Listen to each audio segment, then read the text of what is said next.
you before in some way? I was in Copenhagen. Ah, you have been there? Yes, you have been to the first time in Melbourne. Okay, okay. You have been there several times? A couple of times. A couple of times, because I remember your face. Yes. Okay, okay, all right. So you're not new to Krishna consciousness, but you're new to this place. Yes. Okay, me too. So, Oh, really? yeah, it's both our first time. It's all first time for us at least. Do you know the Jaya Radha Madhava prayers? Otherwise, we have the pieces of paper also there. Can you give them so they would know? They're in the back. Yes.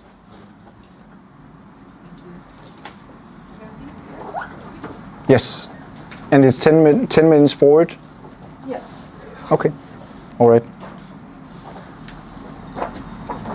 Jaya Radha Madhava Kunja Bihari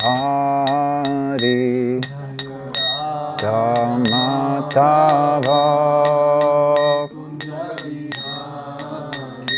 Jaya Radha Madhava Kunja Bihari Radha Madhava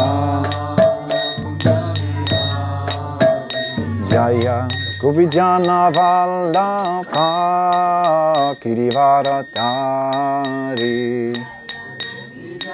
Vallabha Jaya Govijana Vallabha Kirivaradari Jana Vallabha Kirivaradari Yashoda Nandana Vraja Jana Ranjana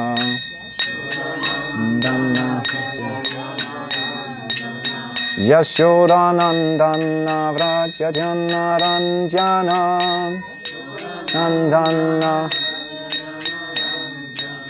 Yamuna Tira Vanachari Tira Yamuna Tira Vanachari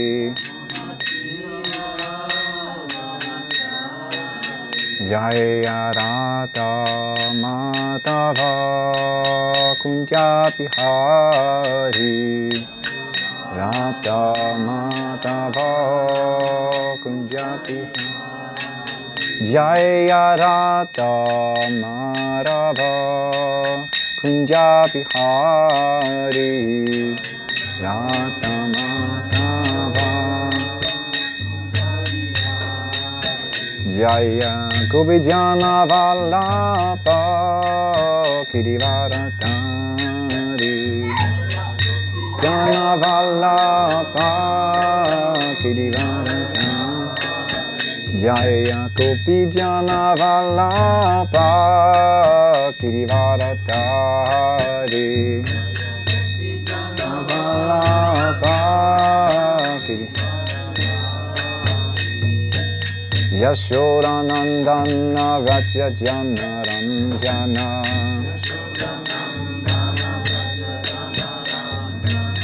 Yashoda Nandana Vraja Jana Ranjana Yashoda Nandana Yamuna Tira Vanachari Yamuna Tira Vanachari Jaya Radha Madhava Kunja Bihari Madhava Jaya Radha Madhava Kunja Bihari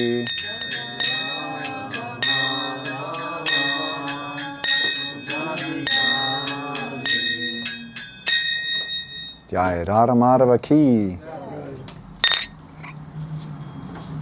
Om Namo Bhagavate Vasudevaya Namo Bhagavate Vasudevaya Om Namo Bhagavate Vasudevaya.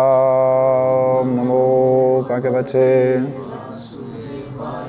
Om Namo Bhagavate Vasudevaya. Om Namo Bhagavate. Hare Krishna. Thank you so much for coming, and thank you for inviting me, also for coming here. It's also my first time being in this small temple here. It's a very small, cozy, beautiful place, and I feel very honored.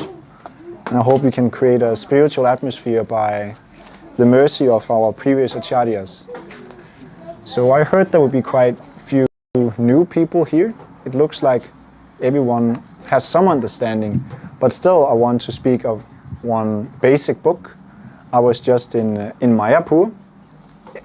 Does everyone know of Mayapur Dham? Anyone who doesn't know what Mayapur is? Okay. You heard of Chaitanya Mahaprabhu? Okay, there's quite some things to tell. You know about Chaitanya Mahaprabhu? Okay, we have someone who knows at least. And we have someone who doesn't know. So there's some things that we can at least speak upon. So up on the altar here, we have different kinds of deities. So to the left side, this is Gauranitai. So many Indians, when they come into the Copenhagen temple, it's the same deities that we have in Copenhagen. These two personalities with their arms up in the air. And often I ask them, I first welcome them and say, oh, you're from Nepal or you're from India? There come many from Nepal and India to the Copenhagen temple. And I ask them, can I ask you one small question? Just out of curiosity. Do you know who's standing up there on the altar? And often they would say two other personalities. Are you aware of Radha and Krishna? Okay, you're so far. Okay, that's good. So they would often just say, well, we think it's Radha and Krishna who's standing up there in the altar. Because they are mostly known in India. There are pictures of Krishna and Radharani all over. You were into Rishikesh, you probably also see many posters and pictures of Krishna there, I bet. At least there was in the places where I was in India. Have you been to India also? Yeah, you also see pictures of Krishna everywhere. And many other devas or demigods. So they are most popular in some way. Chaitanya Mahaprabhu, who we see to the two personalities there, to the right, that is Lord Chaitanya. And to the left, we have Lord Nityananda. So Lord Chaitanya is Krishna himself, who came in this age of Kali Yuga. Are we aware of the term of Kali Yuga? Yeah, it's not such a nice time. So Krishna, he comes in this age of Kali Yuga, where we are not so inclined to religion, not so inclined to be austere, to do meditation, to be able to focus your mind, to be able to be properly clean. These are religious principles that we follow, that we do our best to keep clean, very clean. We practice austerity. It can mean, for example, it can mean fasting, or you abstain for some certain things, and no non-violence. And in this case, we speak about not killing animals, for example, and teaching people about reality, that we are not this body, but we're eternal living beings. And honesty. These are 4 religious principles, that is, to make a human society to follow these things properly. And in this age of Kali Yuga, there is basically no austerity. There is very little cleanliness, and the only thing that is still here a little bit is some honesty, some truth in this age of Kali Yuga. And that is only something that has been given to us by the mercy of Krishna in the form of Lord Shri Chaitanya Mahaprabhu. He is giving us the Hare Krishna Maha Mantra. Hare Krishna, Krishna Krishna, Hare Hare, Hare Rama, Rama Rama, Hare Hare. Hare Nama, Hare Namaiva Kevalam Kalau Nasteva, Nasteva Gati Anyata. In this age of Kali Yuga, there is no other way, there is no other way to spiritual perfection, spiritual understanding than to chant this Hare Krishna Maha Mantra. This is the prime benediction for humanity at large, and it will cleanse the heart from all the impurities that is inside. All the anger, all the greed, all the lust, what are the gateways to hell. This Hare Krishna Maha Mantra can purify us.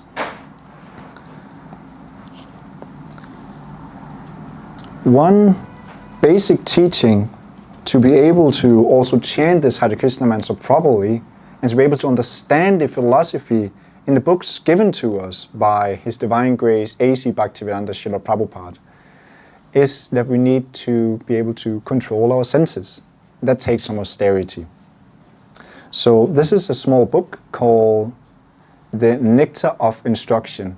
It is written by one of our great teachers, Rupa Goswami, who is a student, a disciple of the Supreme Lord Chaitanya Mahaprabhu. And I'll just read the preface out loud to you.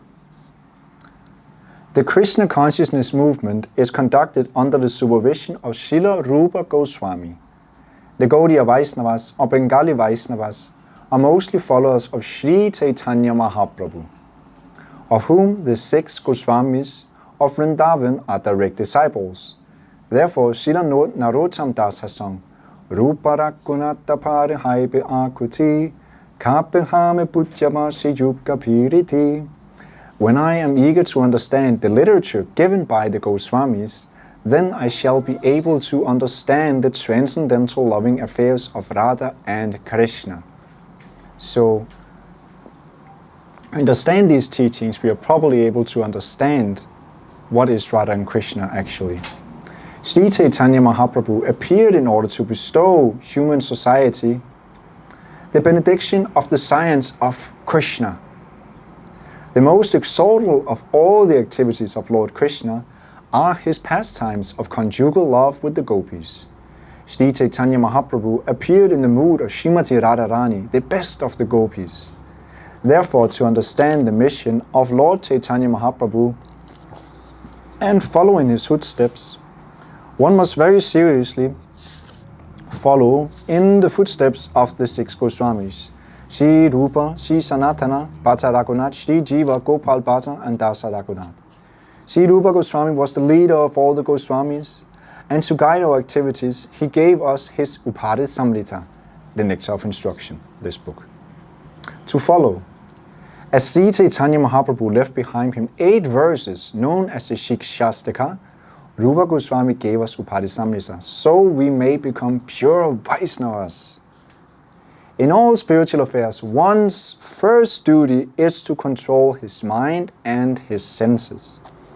Unless one controls his mind and senses, one cannot make any advancement in spiritual life. Everyone within this world is engrossed in the modes of passion and ignorance. One must promote himself to the platform of goodness, sattva guna, by following the instructions of Rupa Goswami, and then everything concerning how to make further progress will be revealed. Advancement in the Krishna consciousness depends on the attitude of the follower. A follower of the Krishna consciousness movement should become a perfect Goswami. Vaisnavas are generally known as Goswamis. In Vrindavan, this is the title by which the director of each temple is known. One who wants to become a perfect devotee of Krishna must become a Goswami. Go means the senses, and Swami means the master. Unless one controls his senses and mind, one cannot become a Goswami. To achieve the highest success in life by becoming a Goswami, and then a pure devotee of the Lord, one must follow the instructions of Upadhi Samrita, Nectar of Instruction, which have been given by Srila Rupa Goswami. Srila Rupa Goswami have given many books, such as Bhakti Rasamrita Sindhu, Vidakta Madhava and Lalita Madhava, But Upade Samrita Sindhu constitutes the first instructions for neophyte devotees. One should follow these instructions very strictly, then it will be easier to make one's life successful. Hare Krishna. A.C. Bhaktivedanta Swami, September 20th, 1975, Vishvarupa Mahotsava, Krishna Balavan Mandir, Ramanireti, Vrindavan, India.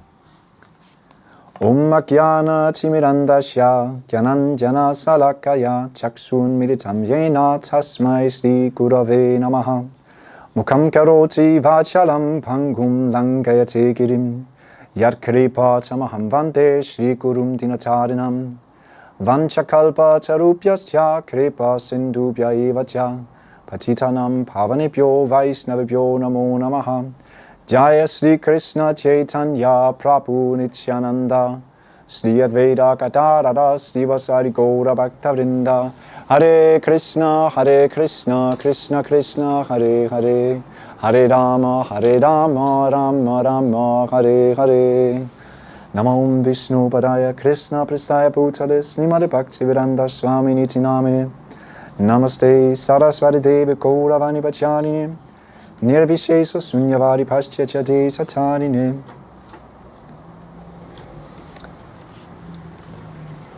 So this was the preface of this small book, which is giving us the first teachings of being able to understand spiritual knowledge.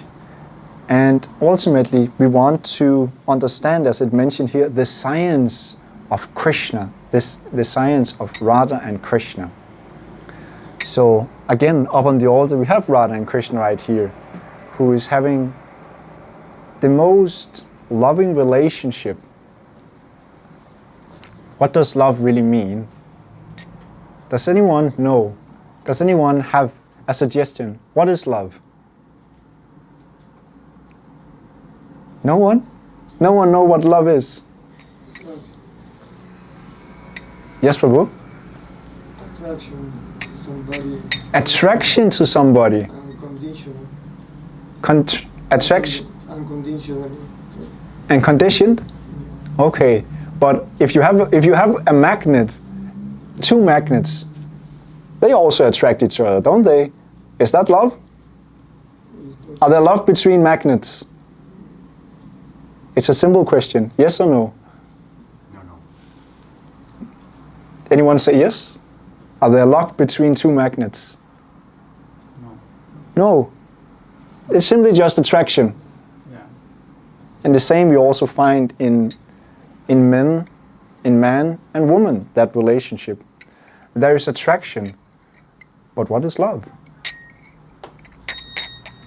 The best example is given of a mother who wants to love her child, that she offers herself and she surrenders herself, do so many things that might be inconvenient, things that are not very nice, to be able to make the child happy. This is the best example of love in this world, that you offer yourself, even though it might be painful, to see another person be happy, to give them pleasure. This is what love means, that he wants to see other people happy. Devotion. Devotion, exactly. And this is the relationship that Radha and Krishna they have. They constantly do whatever they can to serve each other in some way or another. But we cannot really understand it. It's a very confidential topic. But we can understand that through Chaitanya Mahaprabhu and through the teachings of Rupa Goswami in this Nectar of Instruction. So, first he mentions the first duty is to learn to control the senses. Which is very difficult, but he gives a path of how to be able to do that. He says in the first verse, Vachyo vegam manasakroda vegam jiva vegam udarupasta vegam itan vegam jo visahera diraha sarvam apimam pitivim sasishyat. So, you understand? I will give the translation. So, Vachyo vegam, Vachyo, this is the speech, and vegam, this means an urge. We have so many urges that we cannot deny. There are many kinds of meditation where it's very, very popular today to try to meditate on nothing or make the mind empty or don't speak, for example. Maunam, it's called. For some time, it can be beneficial to take some time off with the mouth, let it not flap so much, give it a break. But to continuously practice this is not natural, because our nature is to be active. Our nature is to serve. Secondly, we should learn to control the mind. Manasa vegam. Manasa, this is mind, and vegam, this is urge. So we have an urge to speak. We have an urge to think about something. Also, you can try to meditate on nothing. It's a very popular thing. Just make the mind empty. For some time, you will be able to do it, but to continuously do it, good luck. You can try. Thirdly, we have krodha vegam, the urges, the actions of anger. This is a very natural thing. You want to express your emotions in some way or another, but you have to learn to apply it properly. Then, we should learn to control the tongue, the belly, and our genitals also. So let's start with the speaking power. We have a need to speak, but we want to speak about so many things that might be nonsensical. First of all, we are not these bodies. We are eternal living beings, and we are very, very fortunate that we have been put in a human body. We have been put into so many other bodies through innumerable lifetimes. We cannot even count how many years it is, where we've been engaged in an enormous amount of different kind of activities, but speaking about so many things. But still we're here in this world, and still many people, I myself, I at least ask, what is the meaning of life? How do I really become happy? It's very important to speak about the proper things and not to be like frogs. This is an example that Srila Prabhupada is given in the purport. The frog is sitting in a small pond and it's croaking, rupik, rupik, rupik. But this is just calling the snake. And the snake comes and kills the frog. And in the same way, if we are not careful about what we speak about, then at the end of life, who's to say where we will be going? It's according to what we've been speaking about, then we will go somewhere. But there is a way to change this, very, very simple. We just meet together and we speak about the pastimes of Lord Krishna. We can read the Bhagavad Gita together. We can read amazing stories from other books of Srila Prabhupada called Srimad Bhagavatam, where there are beautiful stories, very detailed, about the creation of the universe, how it actually happened. In the Bible, it's said that God, He created the world in 7 days. For Him, it might have been 7 days. For Lord Brahma, it might have felt like 7 days. Who's to say?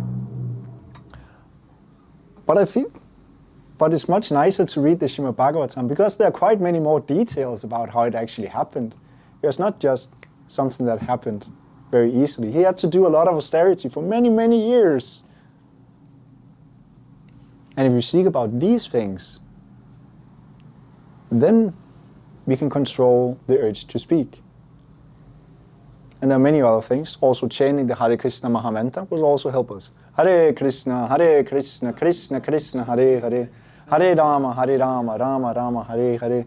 Learn to control the mind. Also the mind, also let it chant. Let it think about the Hare Krishna Mahamantra. And let it think about the Leelas of Krishna. And let it think about how we can serve in some way or another. Serve the devotees, serve others, give them transcendental literature. control the urges of anger. This is a very, very difficult thing. This is one of the gateways to hell if you're not able to control the urge of anger. Lord Chaitanya Mahaprabhu, and we also have a story of, do you know Lord Hanuman? Yes, yes, everyone is a fan of Hanuman. So Hanuman, he was a great servant of Lord Ram, and there was one point when he got very, very angry. He did that several times. So Ravana, he was jealous of Lord Ram. Ravana, he had everything, basically. He had a kingdom of gold. He had so many wives. What's not to like? He was very, very powerful. He was actually also quite intelligent man. He was quite beautiful, as far as I've heard. But still, he was unsatisfied. He was not happy. He was disturbed. So he also wanted Sita from Lord Ram. So he kidnapped her. But he was not able to touch her. And when Hanuman heard that Sita was kidnapped, he also got very angry and he went to Lanka to go and get her back. And they tried to attack Hanuman and with fire, there came fire in his tail. And he just took that as an opportunity and jumped all over Lanka until it burned down completely. So he applied his anger rightly, meaning that he didn't use his anger for himself. We don't use anger to protect our own ego, but we use it to protect the devotees. We use it to protect Krishna. Another great example is Lord Chaitanya Mahaprabhu. There was a story where there were two miscreants who was called Gadai and Madai, who were two very, very sinful men. They have committed everything. They have did everything. They have been killing, drinking, eating meat. Of course, I have also been eating meat, so who am I to say much about that? But I've not killed anyone in this life, at least. But they were very, very sinful. They had a list of the Vedas where all the sinful activities were even standing, and they had made it like a grocery list to commit all the most abominable things that you would be able to do, and then they would just tick it. Okay, now we've done this, now we've done this, now we've done this. Very, very sinful men. But Lord Krishna, in the form of Lord Chaitanya Mahaprabhu, and Lord Nityananda, who is on the left side, even more merciful than Lord Chaitanya Mahaprabhu, he went to these people because in this age of Kali Yuga, in other ages, the demons, the people who, we say atheist, who doesn't practice any religiosity, they live on other planets. In Treta Yuga, where we had Lord Ram, they are living in different countries. And in Dwapara Yuga, where we just had Arjuna, where the Bhagavad Gita is spoken, they were in different people. But in this age of Kali Yuga, the good and the bad dog, the demon and the divine person is within us. So it's very, very difficult to find someone at this time who is a completely good person, or what do you say, divine person, holy person. But it's also difficult to find someone who's completely demoniac. It's mixed. It is said that there's one great book by one great teacher also in ISKCON, where he speaks about divine and demoniac natures, that we're kind of like dogs in this age of Kali Yuga. A dog is very unpredictable. Sometimes it's very, very happy, it's wagging its tail, but it can also become very, very aggressive.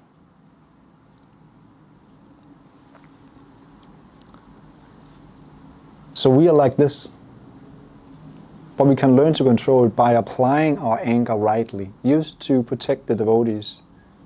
So this example with Lord Chaitanya Mahaprabhu, there was one time when these two, Gada and Madai, these two very sinful men, Nityananda Prabhu, he went to them and he wanted to enlighten them. He wanted them to chant the Hare Krishna Mahamantra.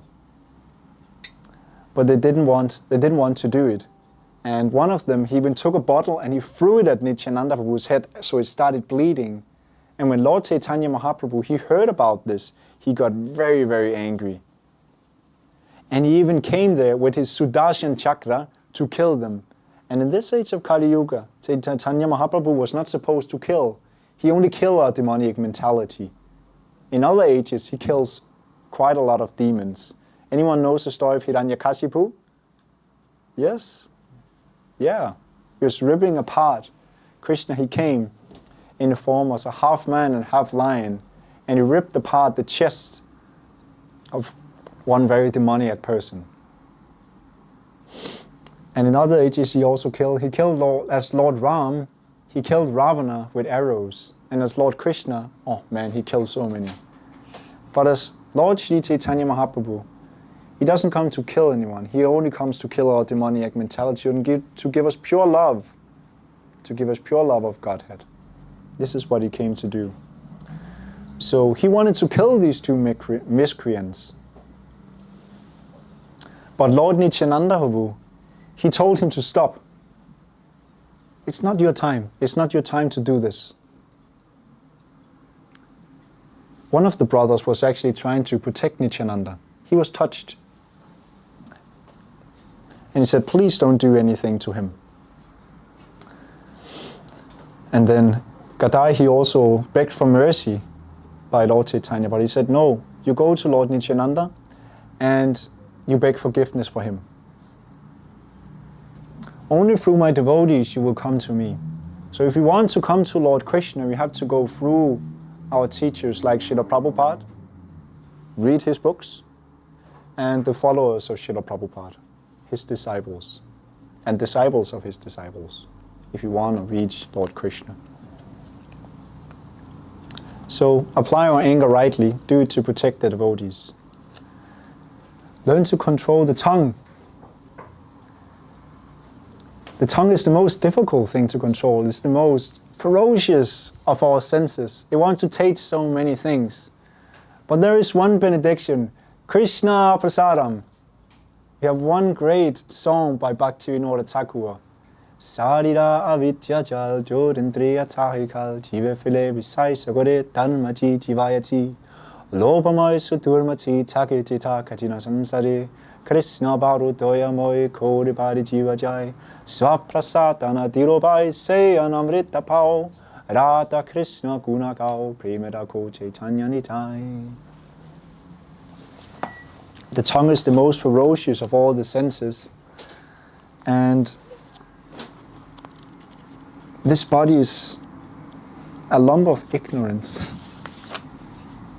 But there is a great benediction that we can take the food that is offered to Krishna, Krishna Prasadam.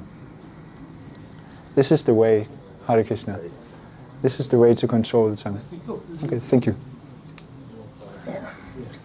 This is a way to control the urge of the tongue. We don't neglect it. We make very nice food, like after here, you're probably also tired of hearing me speaking, so you look forward to have something to eat. So this is our benediction, that Krishna, he gives us very nice food as long as we offer it to him in a mood of love. So in the beginning, we can make it very, very simple. Krishna, he only takes vegetarian food, so we don't cook Krishna. So we don't cook any meat for Krishna. He makes some nice vegetarian dishes. And there's so many varieties that we can prepare for him. And it's a great pleasure. We can be very, very creative. And learn to control the belly also. So don't eat too much or too little. Balance it out. We don't want to, we're not in this Krishna, we call it the kitchen religion. So we eat nicely. In the beginning, when Srila Prabhupada started this ISKCON, Krishna consciousness movement, the room where he was staying in New York might have been the size of this, and maybe there was a little more people, and he made a lot of prasadam. The young man who came there, he made like 20 chapatis, flatbreads, and they ate 20 chapatis, big portions of rice. So in the beginning, eat as much prasadam as you can. And then gradually we can reduce it and experience something even greater. Trying to satisfy my own tongue is nice, but trying to give Krishna prasadam is even better. Trying to give something. There's a limit to how many samosas we can eat. How many samosas do you think you can eat in one sitting? 20. 20? Okay, that's quite impressive. Very nice. You got quite a big capacity. How many samosas do you think you would be able to share with people? Of this 20. In general, through your whole life, how many? It's unlimited. It's unlimited. How much mercy can we share with others? How much can we give? If we work together, it's unlimited how much we're able to do, how much prasadam we can give to people. Such a simple and beautiful thing. We can eat so many other things. But this simple thing, just offer your food unto Krishna. Just speak about Krishna. Just think about Krishna and his devotees. Just try to control your anger. I know it's not easy, but get some good association and protect those friends with your anger. Eat nice Krishna prasadam. Don't eat too much, or too little either. I had one friend who was, when I came into the temple, he had started a fast, and he was fasting for 38 days. It took him quite some time to get back in shape, but now he's healthy and happy going, at least. Today is a good day for fasting, actually, if everyone knows about Ekadashi. Everyone knows about Ekadashi? So this is a special day that we have in our, in Vedic tradition, that 2 times a month we have a day called Ekadashi that is very, very favorable to Krishna. So if you fast on this day, this was something that will please Krishna. Fasting doesn't mean that you don't have to eat or drink anything. Srila Prabhupada, he gave us the basic that no grains and beans. This is the minimum that we do on this day. You could also do some fruits, some hot milk. That's also fine. And you can drink water or some juice. Or you can do completely nirjal. That's up to you. But this is a day that will please Krishna if we practice some fasting on this day. Just a little bit of austerity. And ultimately, we should also learn to control our genitals. In this world, the sex urge is the greatest pleasure. It's the greatest pleasure. But it's also very, very entangling. In the Srimad Bhagavatam, there are many great stories.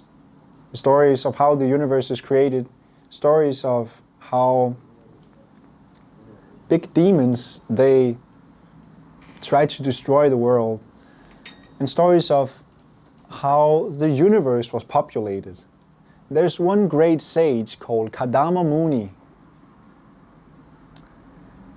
who was doing a very long meditation. Has anyone ever meditated for 2 hours straight? More? 4 hours? 2 hours. Okay. Okay, I tried also 2 hours, at least japa meditation. Well, Kadama Muni was doing meditation for 10,000 years. That's quite impressive. For most people, we are not able to sit down for just focus for 2 minutes. But he was able to do that for 10,000 years. And this pleased Krishna, Lord Vishnu, so much that he came to the place where he was meditating. He was sitting by one river, or he was sitting in the forest, and Vishnu was so touched by this austerity that Kadama Muni has done that the one tear fell from his eye, and that became a lake called the Bindu Sarovara, the tear of Lord Vishnu. I was there in India this year, actually. It's a quite nice place. And Kadama Muni, he was meditating because he had been instructed to populate the universe, to get children. And Lord Vishnu, he was very pleased with him, so he gave the benediction that he would get he will get also a very chaste and good wife, the daughter of one great king in the universe, Manu, and her name was Devahuti, who was one of the most beautiful women in the whole universe.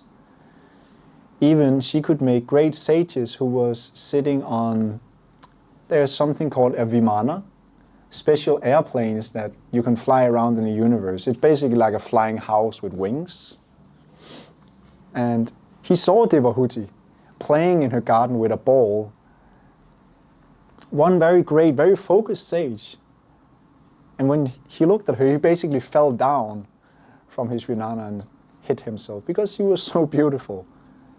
So he got, Kadama Muni, he got that wife.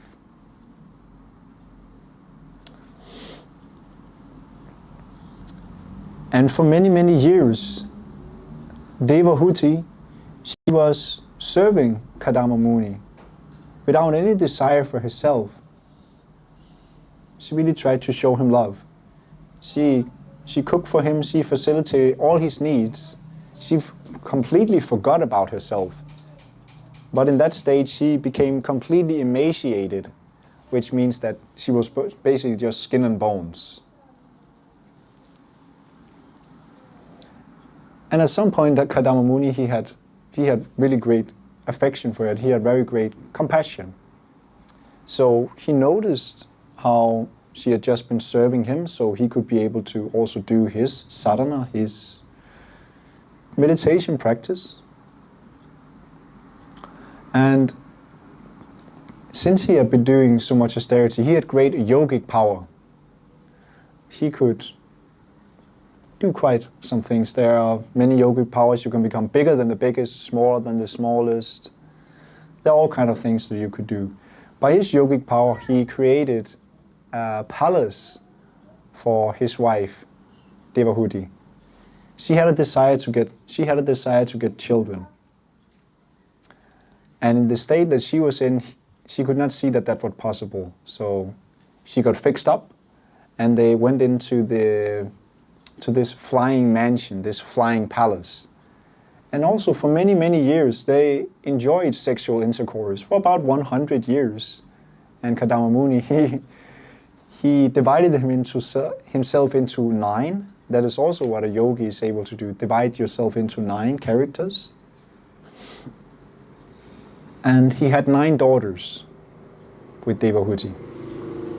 It should be said that by practicing austerity in ISKCON, you're not going for yogic powers. This was very insignificant.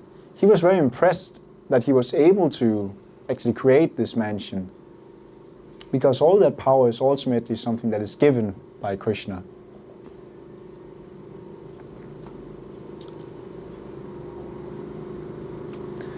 So they had these 9 daughters, but still she was unsatisfied, and they got one son who Kapila Muni, who made her get spiritually enlightened. So this was my point about controlling the urges of the genitals, to use them also only for propagating good children, Krishna conscious children. Don't just have sex on your, just for your own desire. At least really consider this. This is a big responsibility that we have to take, that we have to make our mind up. Sex is for the propagation of children mainly. And that's a great responsibility, where you're able to give someone life and where you're able to send someone back to the supreme destination of getting in contact with Krishna. So it's a great responsibility to do.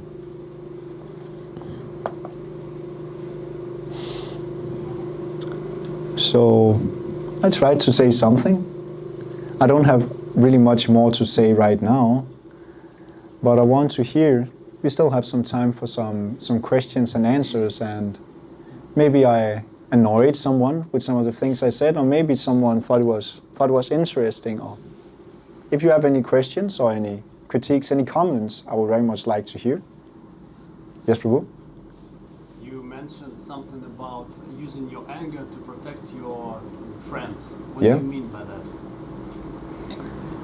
I mentioned again the example. We should know how to apply it rightly and in what situation it should be done. Definitely. But I gave the example of Lord Chaitanya Mahaprabhu, who became angry upon Garai and Madai because they hurt him. They threw a bottle at his head, and then he became angry. So what else can be said about that? What do you mean about... Practically, how we do it in our life. Hmm. Friends. I have thought about that. Hmm.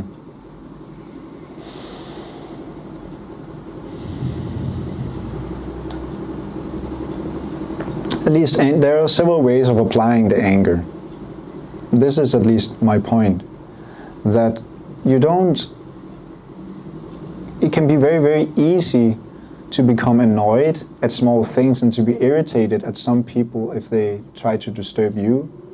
But this is the situation where we have to be tolerant, so at least it's about being in the mood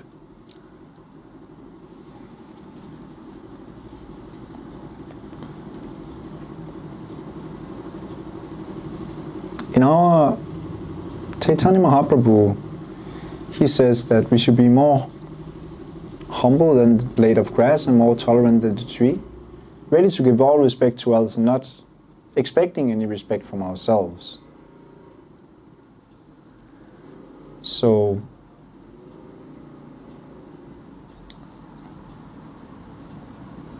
at least look out for others. I don't think I have any specific to say. I think about something specific, a certain situation. Me? Yeah. I wanted to use it anyway. No, specific. Yeah, I hope it was an answer to your question. Is there anything further you want to be elaborated upon? I was just looking into ways not to perceive anger as something bad by default, but as something that can be constructive or helpful in certain circumstances. We also have the example of Arjuna in the Bhagavad Gita. Arjuna, he didn't want to fight on the battlefield of Kurukshetra because he thought it was wrong. And if we can also take the example of society. Where if you are police or you are a military man, you are here to protect the society. In the Varnashram system that is given to us in the human society, we have 4 classes of men: Brahmana, Kshatriya, Vaishya and Shudra. And Kshatriyas, they are warriors. Sat, well, it means to hurt, and Triya, that means to protect. One of these ways at least. So they're meant to protect from harm others. And there you need to be able to become angry in some kind of situations. Gandhi, Srila Prabhupada, in the beginning he was following Gandhi. And Gandhi, he was propagating non-violence. In some way that was also good. But someone also asked Gandhi, if someone came and raped or hurt your wife, would you not get angry? Would you not be violent? He said no. But this is not the right application. Yes, you should become angry. You should become angry in that kind of situation. And to be able to be a warrior, a parent or something, there should be situations where you need to protect your children. And there you might need to apply anger in some way. It's a very powerful tool if you know how to use it rightly.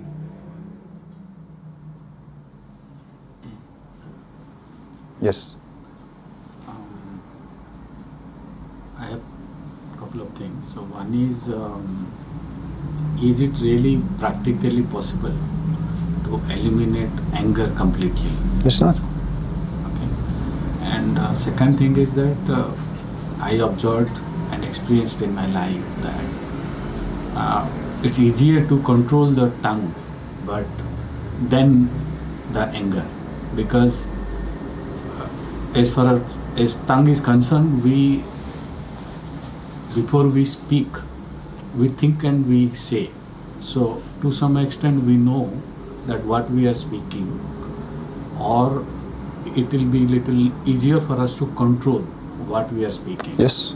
But anger, it comes instantly. Before we get angry, we don't think, because something wrong happens in front of us.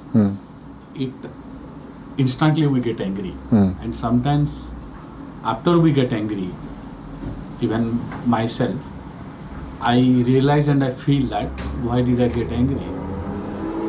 So I realized that sometimes, even though we do some meditation, some yoga, and we think that we want to kind of control our anger, but it happens instantly. And one more thing I try to do in my life and different stages, that sometimes I don't want to get angry, but we know that in order to control the situation, for example, my son, so if I don't show my anger to him, he will not be silent, he will continue to be agitated. So in such kind of situation, this is just an example, or similarly in our professional environment or somewhere, where we really don't get angry actually, but we try to show others that I am not happy or I am angry Dissatisfied. on that topic. Yeah, and again, it's something that anger is a powerful tool that you should learn how to use again. And it's right what you say, that it's easier to control the tongue. This is also why it's mentioned as the first thing. It's easier to control your body, to choose the movements that you do and choose the words that you speak. The mind and anger is a more subtle thing. Anger it's more like a feeling that just, like you say, just comes suddenly. Then you just become angry at something, or someone looked at you in a specific way, and like, why is she looking at me at that, like that?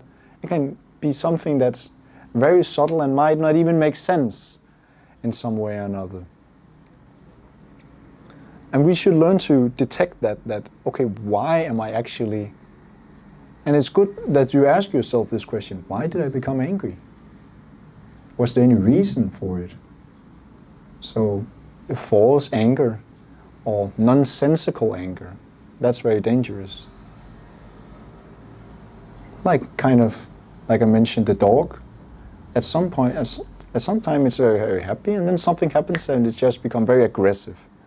And it can be the same with us in that way.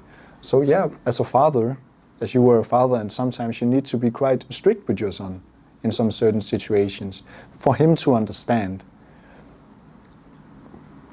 But we should learn how to use the anger, but not get affected by it afterwards, and be able to let go of it and use it again as a tool. It's not something that we hold on to. It's not something that we use to control someone. To some certain extent, you control your child, of course. But then you let go of it. Srila Prabhupada, like as a guru, there are also situations where he needs to become angry. But he also becomes angry with the ones who are able to take it. Because he can see that anger is also, from the guru, it's also mercy actually. That he actually believes in you. He sees that you have potential. You have potential, but you're doing something that is unfavorable. You're doing something actually stupid. And I want to see you advance, and therefore I need to chastise you. And there, in that situation, we can choose to you can choose to listen if someone becomes angry at you. It also depends on the person. If it's the right person, if it's a bona fide spiritual master, a bona fide guru, then that anger is very, very, it's basically mercy that you want to hear and understand. Okay, how can I serve him? What can I do for him? And to be able to build that up in children, it's not an easy thing. But we can do our best to be examples, at least. Many parents, they ask. I was at a retreat with one sannyasi, also in Sweden, at the Bankgiro, it's in Stockholm. And he said that there are many parents who come and ask him, how can I make my children Krishna conscious? And then he has a danda, he has a stick that means that he's a sannyasi basically. And then he tells them that it's not a magic wand. You cannot change your children like that. But you can set the example for your children. You practice it yourself. And try to be as serious as you can in your practice. Sometimes you might need to chastise if they do something that's very unfavorable. But if they ultimately don't want to listen, in the end, also they're free, and we can bring the horse to the water, but you cannot force it to drink. Make sense? Is it okay? Or would you like, is there anything else? No, it's fine. Yeah. Okay. Hope it was beneficial. No, it's good. So, one more thing. So one party. Maybe unless just someone else has anything they would like to ask. Yes, Prabhu? Could you explain practical aspect of devotional service? Sorry? Practical aspect? Practical aspect of devotional service. Because when you're in the temple, you have some service to do, it's easy. But when you're at home, you finish the japa, then you have 8 hours of work, you have the view, and hungry kids and so on and so on. How do you do the devotional service in these circumstances? So yeah, I'm living in the temple, at least, so it's a different situation for me. But beneficial thing is at least try to apply a morning program in your daily life. We in the temple, and what Srila Prabhupada recommends is Mangalarati. It doesn't have to be that long program, but at least some spiritual practice, and have deities also in your home where you can offer your food to. And yeah, have a specific time at least where you wake up and where you start your spiritual practice in some way or another. And just try to squeeze something in according to what is beneficial for you, what you're able to do. And then the stories, if you read stories for your children in the night, read them stories from the Krishna book. Read them stories from the Srimad Bhagavatam. These kind of things. There's a very good book called Homeschooling Krishna's Children by Aruta Devidasi, I believe that's her name. She has also been in Denmark. I don't know if she has been here. But she was basically reading Srimad Bhagavatam, the Bhagavad Puran, to her children. And they came to university and everything just through home teaching, just through hearing from the Srimad Bhagavatam. Anything else? Was it anything else you want to say? Maybe some examples, because I have some program in the morning, of course, a little bit, but the rest of the day, what happens? What does it mean to devotional service? You just jump morning program and books, that's all, or something else maybe? So you come here to the temple in the weekend, and you also make money. You also make money at your work. So what do you use that money for?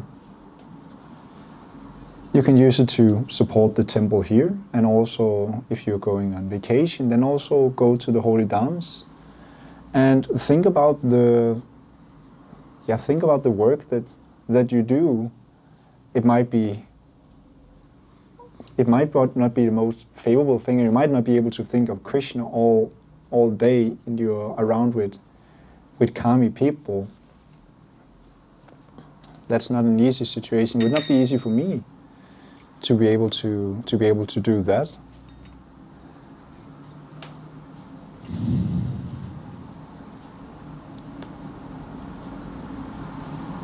And I don't have the biggest kind of experience. This is something that you could enlighten me upon. How do you do it? How do you remember Krishna through the day? Maybe I don't. That's the problem. Yeah. Excuse me, Prabhu, I want to add to him. Yes. Like, I also asked the same thing, same kind of question to another Prabhu who was here. Actually, like, I'm not in a temple, so I don't have enough time to do these services on the mantra. But I do work a lot. Then his response was like, you devote your work to God, or Krishna. Yeah. So your work is actually prayer. And then I think about his saying, and then I see this in Gita that Sri Krishna is telling to Arjuna that this is your work. So if you're killing them in a war, that is your work. And you don't expect that you get something as a reward because of the work, but you just devote this work to me. So I think this way, and probably that's the thing. So the work I do, I try to be honest, be kind to colleagues, and be kind to friends of how I can help them. And then this work is my prayer to. Yeah. Thank you. That's actually very nice what you say that. Yeah, we can take the example of Arjuna. He was on the battlefield of Kurukshetra, and we also, no matter if we are at work, if we are living not in the temple, or if we are living in the temple also, we are still in our own battlefield of Kurukshetra. We still have our own things to battle in some way or another. But Krishna says fight and think of me. So do your work and think of Krishna.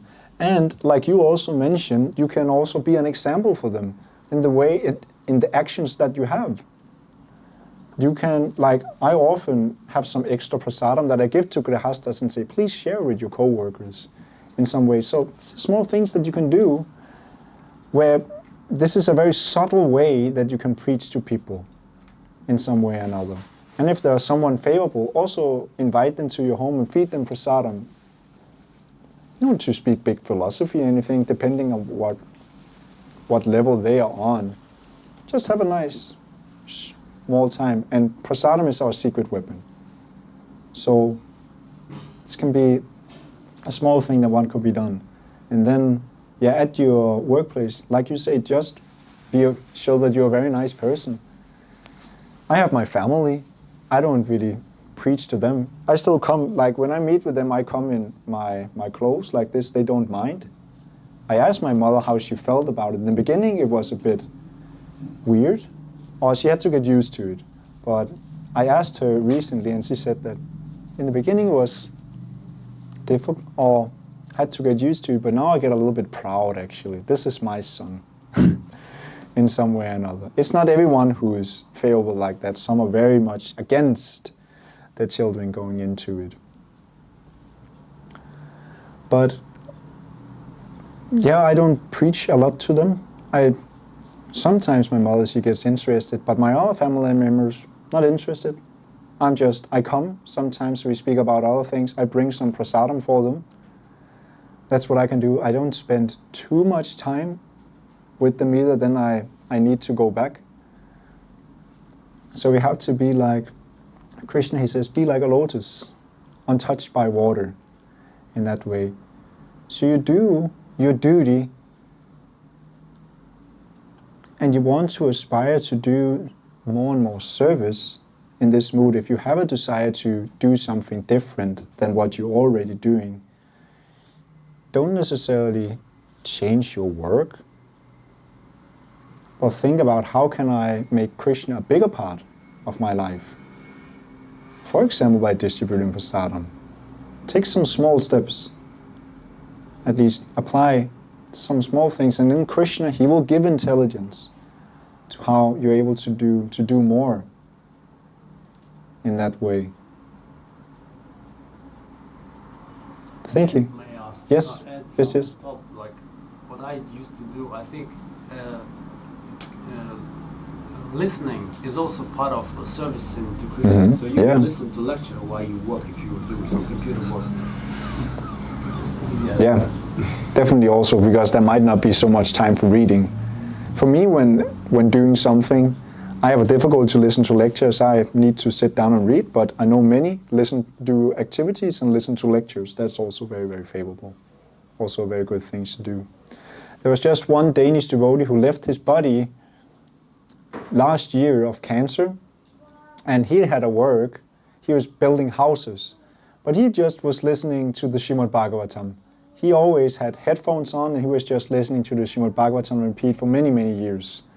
So this is also a very good thing to do. So Shravanam Kirtanam. So hearing, this is our first step. And then also try to some certain extent, give it to others. I don't know if you have Harinam here in Malmö. You don't have Harinam. Some small. But you at least have the Sunday program here. So we make it do our best to make it a warm atmosphere. I think it's very cozy here. And you very kindly invited me and accept that I sit here and though that I'm junior to you. So, yeah. There is a nice technique how to connect everything to Krishna. Hmm? So just connect it in some way. It's my family, it's given to me by Krishna, so I can think of my kids, not just kids, but this is someone who Krishna asked me to take care of. Yeah. And the work Exactly. is also, even playing computer games can say, Krishna, I would like to be attached to you the same way I'm attached to these computer games. Yeah. It's just conscious, constant way to connect yourself to Krishna in this way. Yeah. Everything what you do, you can connect. Exactly.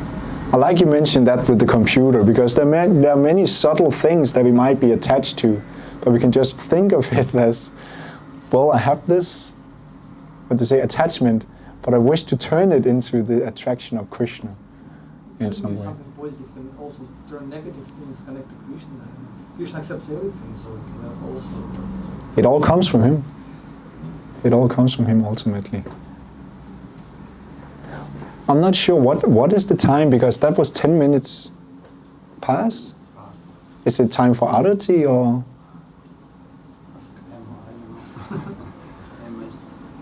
Emil is in charge. Managers, you would probably have Yes. Okay.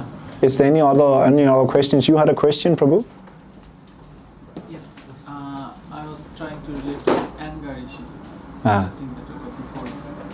That anger to other people and angry to yourself. To me, there is a distinction on that.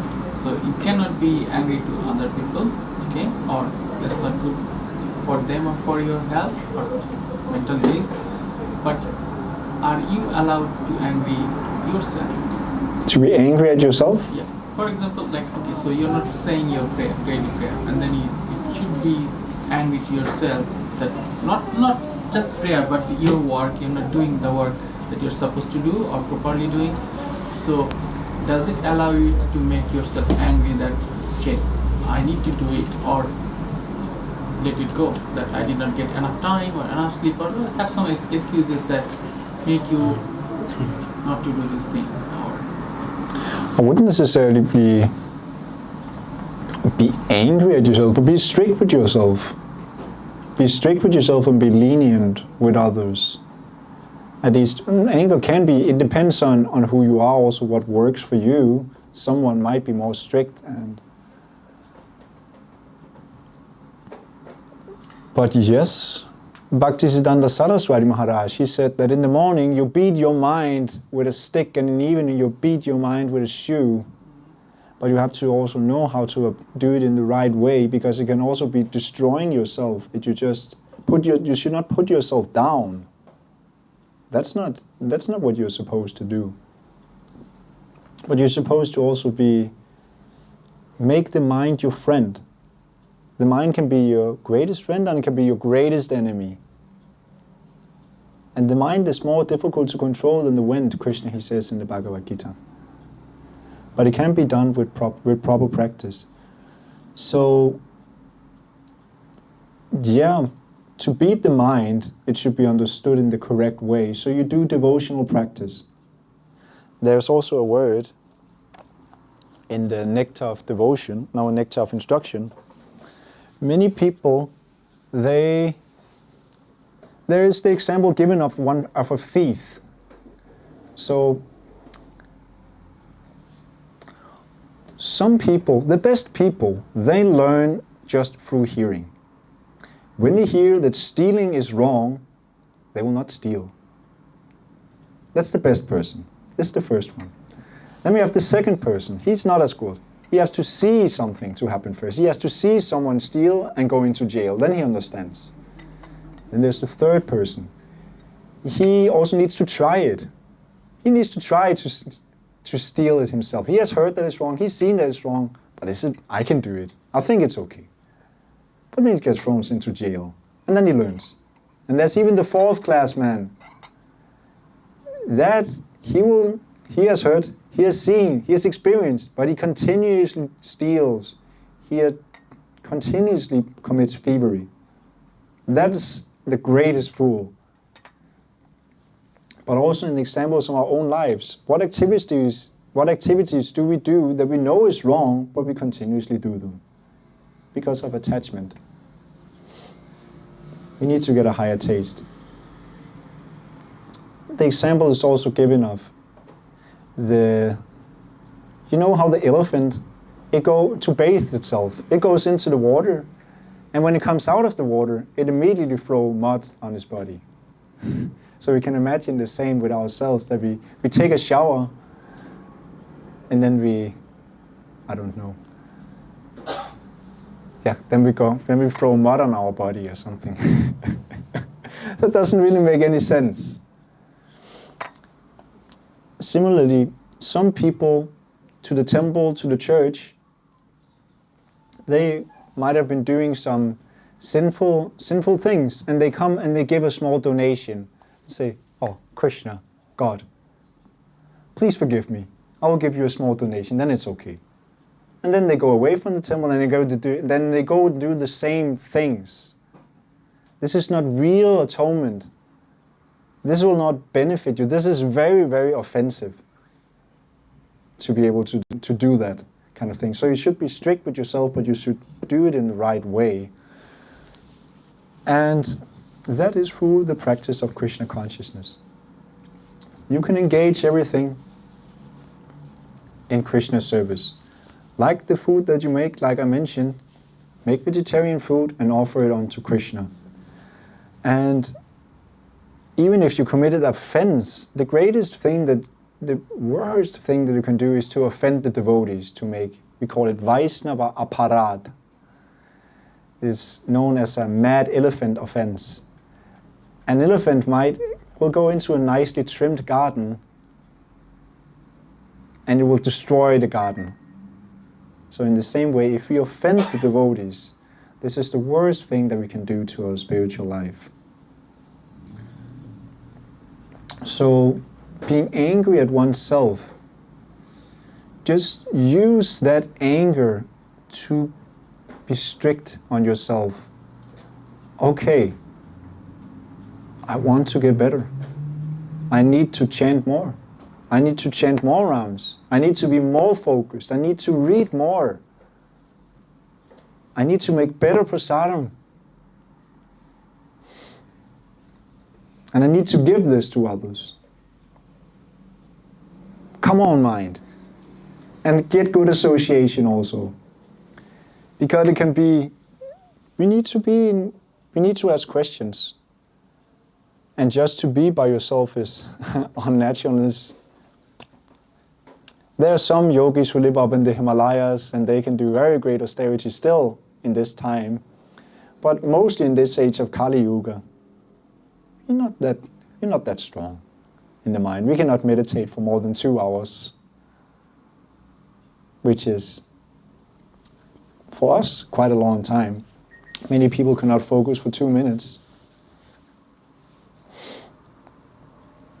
So apply your anger in the right way against yourself and make your mind a friend. Train your mind, I would also rather say. Train it, give it exercises.